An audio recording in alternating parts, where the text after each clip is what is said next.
Sawa, reka mbanze ndabaramutse hanyuma ah, abadoshaka ko turamukanya cyane bazompamagara canke tuvugana ku message. Yego.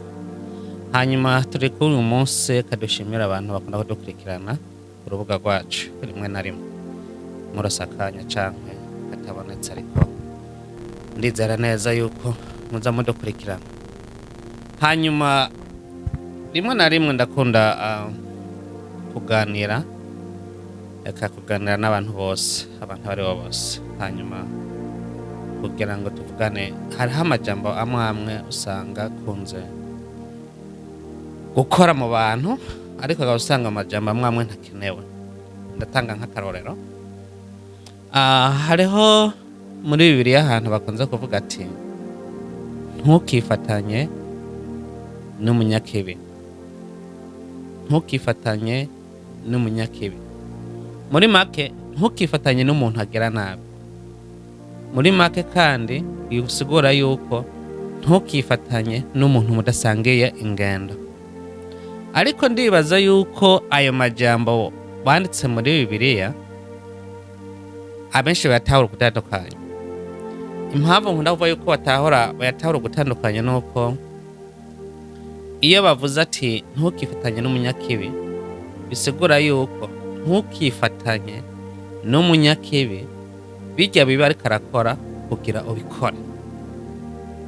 Ariko ntibisigura yuko ntukifatanye n'umunyakibi ngo umubonye umuhunge cyangwa umubonye ntumuvugishe, cyangwa nubwo yoba ari mu kibazo kugira ntumufashe. Si uko bisigura.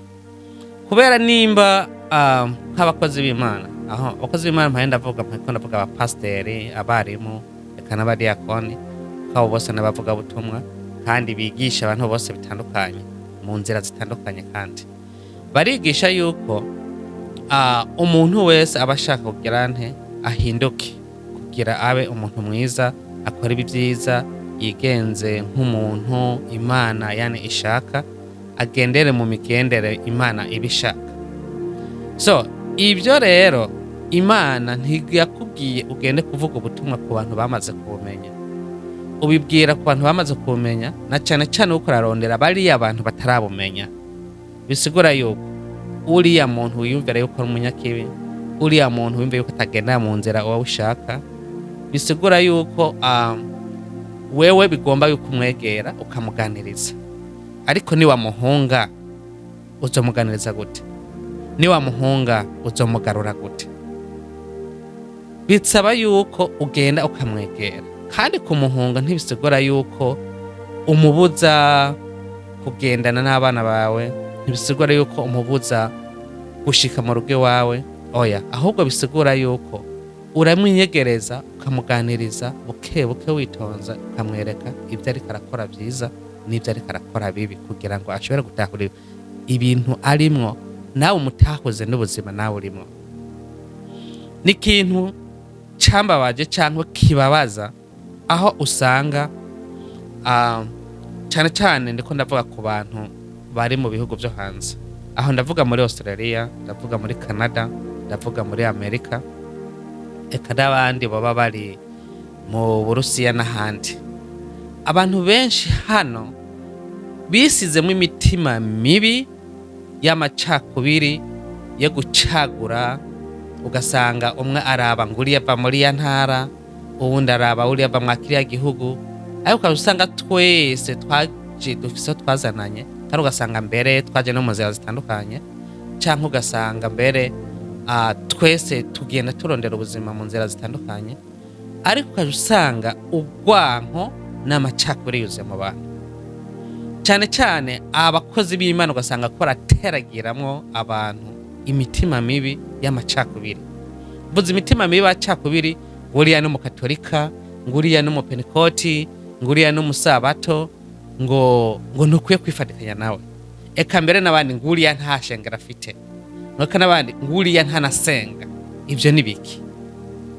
So ariko iyo hageze mu kintu cy'ikibazo kanaka, ugasanga uri kurarondera ubufasha, nk'ubu ndavuga nk'akarorero, ubufasha tuvuge wabuze umuntu cyangwa ugiye gukora urubanza, tuko turaterera duteranya uburyo kanaka, sindumva umuntu acagora avuga ati ubu buryo bwavuye kuriya muntu adasenga, ubu buryo bwavuye kuriya muntu w'umusabato, uburyo bwavuye kuriya muntu w'umupentekoti, uburyo bwavuye kuriya umuntu w'umupentekoti. Ugasanga burya buryo bwose bw'abantu eka abakirisitu abapagani bose uregeranije, uravuga ati okay, ubu ni uburyo abantu bakora dufasha. Ariko wibutse yuko rya jambo uvuga ati ntukifatanye n'umunyakibi, ujya muntu nkunga, wibagiye yuko nawe nyine yaguterereye, iyo ntereramwe irimwo yagufashije. Bisigura yuko wegerejeza abantu bose, bisigura bariya abantu bose n'abantu bakwitayeho, n'abantu bumvise ikibazo cawe, n'abantu bumvise ingorane wayashikiye, kuko nabo nyene shobora kubashikira. Rero nta mpamvu yo kwanka umuntu nguriya ngo bava hariya, nguriya ngo ava hariya. Hari ikindi kintu kimaze iminsi cibonekeza mu bantu, eka mu bantu mbere batandukanye kandi benshi cyane, ugasanga ngo naka ngo umukobwa wiwe ngo yarongoye mu basabato, ngo naka ngo umuhungu wiwe yagiye gukura umugeni mu bapentekoti, ngo urubanza ntirumutahe. Kubera iki mudashobora gutaha urubanza? Urubanza ntibisigura yuko ari urubanza rwo mw'ishengero iwanyu, ntibisigura ko ari urubanza rw'umupentekoti cyangwa umukatolika ari uzotaha gusa. Oya, abantu bose n'abantu twese dusenga Imana imwe, dusenga Imana imwe, kandi twese turondera ijuru. Kandi amajambo y'amadini, ibintu by'amadini, hariho abantu benshi bitwaza bisize mu mutima idini. Idini ni iki? Idini n'umutima. Ushobora kuba uri mu sabato ugasanga ibyo ugenderamo ntibijyanye n'iby'umusabato. Uri mu idini se? Uri mu idini ku izina, ariko nturi mu idini kubw'umutima wawe. So bisigura yuko nimba uri umupentekoti, kora ibyo umupentekoti ashaka. Nimba uri umusabato cyangwa umukatolika, gendana n'iby'Imana gusaba, kuko icyo nzi cyo twese dukoresha Bibiliya imwe, bisigura ibintu bimwe, kandi bigusaba twese ko dushaka kurondera ijuru. Niyo wagendera ibiri mwa bijya Bibiliya yanyu mukoresha, udosanga muhuye n'abantu bose basengera mu mashengero atandukanye. Ariko umutima w'abacakubiri wo kuvuga ngo nguriya sinagenda mu rugo iwiwe ngo ni umusabato, nguriya sinagenda wiwe ngo ni umumetodiste, ibyo bisigura iki? No, uwo ni umutima mubi muriko murishiramwo, muko murigisha abantu babi, muko murigisha abantu beza, ugasanga aho murabahindura babe babi. Ibi ndiko nabivuga kubera yuko usanga umuntu kanaka afite urubanza, ugasanga ntiwamutahiye urubanza, ngo umukobwa wiwe yagiye ngo mu bakongomani, umukobwa wiwe yagiye ngo mu banyarwanda, umukobwa wiwe ngo yagiye ngo mu basabato. Ibyo ni biki? Nimba uri umupasiteri, ibyo nivyo Bibiliya isaba kwigisha. Nimba uri diakoni, kuba umudiyakoni nivyo watahuwe kugira ube umudiyakoni. Umugore nta dini afise, icyo mukwiye gutahura. Umugore nta bwene gihugu afise, afata ubwene gihugu bivanye n'umugabo yagiyeko. Nimba yagiye mu Kongomani, ujya mugore ahinduka umukongomani. Nimba yagiye ku musabato, ujya mugore ahinduka umusabato. Nimba yagiye ku musuma, ujya mugore ahinduka umusuma. Nimba yagiye ku musazi, n'ujya mugore ahinduka, usanga nawe nyine ahindutse umusazi.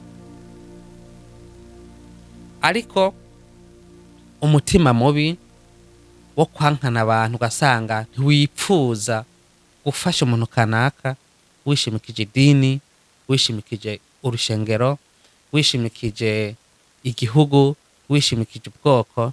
Ibyo bintu mu bisezerano bisigura yuko Bibiliya ntitwigisha amoko, itwigisha twese kuba umwe, kandi twigisha twese tugarura abantu bose babe umuntu umwe, canke bakurikira Imana. None uzobahindura gute mu gihe utari kurabiyegereza? Uzobahindura gute mu gihe uri kurabahunga, mu gihe udashaka no kubegera ubaganiriza, ubabwira ati nyabuna twebwe ino ndabona mu bikoruko, ariko twebwe hariya tubikora. Ibyo ni biki? Hanyuma ikindi niki, umuntu yakoze icyaha, arakora icyaha akacihana.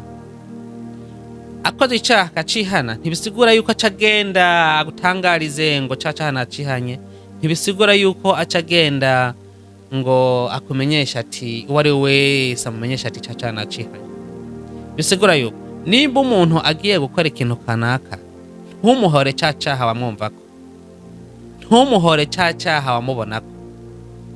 Bishobora kuba yarabikoze cyangwa ugasanga yarakoze icaha kanaka ugasanga yarahindutse. Ubimenya gute? Uri mu mutima wiwe. Mbega kubera iki iyo umuntu apfuye mwese mutonda umurongo mukagenda kumuhamba? Umukatolika apfuye muramuhamba, umupentekote apfuye muragenda mukamuhamba, n'umuntu atigera ahonya mu muryango w'urusengero muragenda mukamuhamba. Kweki rujya rukundo mwerekana ku kaburi cyangwa mwerekana mu manza z'impfu, kweki mutazerekana n'ahandi? Kubera iki zijya nkundo mwerekana iyo umuntu yabuze wiwe mukamushikaho mukamuterera, kweki mutazerekana no mu zindi manza zitandukanye? Imana ivushaka dukundane mu marushwa no mu magogo, mu marushwa no mu magogo. Bisigura yuko mu buzima bwacu dufise imanza zitandukanye. Hariho z'amavuko, hariho iz'urupfu, hariho iz'ubugeni. Tahana imanza kuko nawe ejo ufite urubanza. Tuzataha ugwiwawe, bazotaha ugwiwawe. Kandi nimba waterereye muri urubanza ukamuterera urya muntu, ni nko kumubitsa. Ejo nawe azoguterera. Ariko ni wavuga ati hari asinshikayo, ngo uriya mukobwa ngo yagiye kurongorwa mu bantu ngo tudasangiye ngo imico. None iyo mico yawe bazoyimenya gute utayibabwiye? Iyo mico yawe bazoyimenya gute utabegereye uyibamenyeshe? Begere ubabwire ati rero ino twasanze mubikora uko natwe tubikora uko. Hanyuma iyo turiko turataha imanza murabona yuko abantu benshi amako yarinjirana. Amaze kwinjirana bisigura yuko hari ibyo bakora hariya mu rubanza hariya twebwe tutabikora, hari ibyo hariya twebwe dukora hariya batabikora. Bisigura yuko imbere yuko dukora imanza, cyane cyane twebwe turi mu bihugu byo hanze, bisaba yuko twicara tukaganira tugapanga urubanza twese turi hamwe, tukavuga ati rero twebwe hari ibyo tudasiga inyuma, hari ibyo tudasiga inyuma mu gihe umuhungu wacu akoze ubukwe. Ati rero tubigenza uko nuko ibi tuzobikora. Hanyuma ati natwe rero hari ibyo tudasiga inyuma mu gihe umukobwa agiye gushaka cyangwa agiye kurongorwa. Ati rero twebwe natwe tuzokora ibi n'ibi mukabipangira umwanya.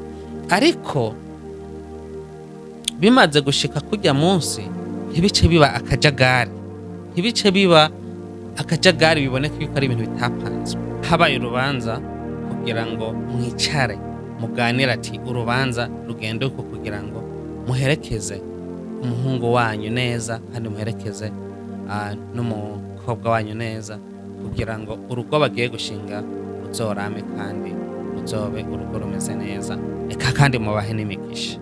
Nuko bisaba.